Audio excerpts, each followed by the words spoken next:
Je suis arrivée, quand je parle de moi, à dire que je suis l'innommée, celle qui n'a pas de nom pour être désignée.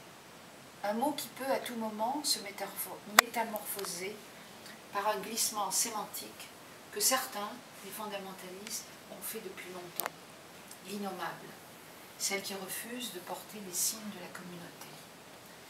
Innommée, avec deux M, à ne pas confondre avec innominé, un seul M, dont je découvre avec jubilation le sens, la face innominée et la face cachée de l'os iliaque, innominé, innommé, sans nom et caché. Il y a encore quelques années, quand je me nommais, je disais « je suis algérienne ». J'étais immédiatement identifiée comme telle.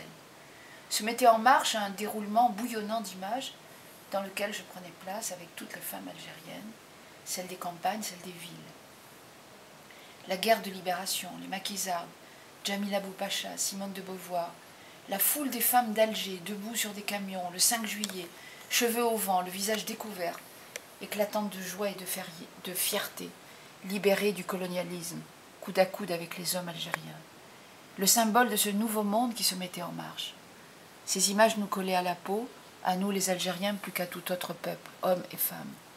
On nous donnait la révolution sans confession, et en conséquence, aux femmes et aux hommes, la conquête assurée de la liberté. Ma singularité était là, mais une singularité qui s'inscrivait dans une idée généralement admise de ce qu'était ou pouvait être une femme algérienne.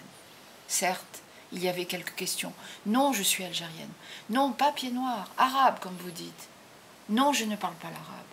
Non, j'ai toujours vécu en Algérie. Oui, ma mère est espagnole. Je m'empressais d'ajouter, mais je ressemble à mon père. De peur que mes interlocuteurs disent « Ah bon ?» et qu'ils réduisent mon pays à une affiche coloniale. Mais disons que dans l'ensemble, c'était aisé pour eux de revenir sur mon terrain, de me voir, me parler, m'entendre comme une femme de ce pays, et d'accepter l'idée qu'après tout, ils n'en savaient pas tout. Maintenant, quand je dis que je suis algérienne, on me regarde avec suspicion.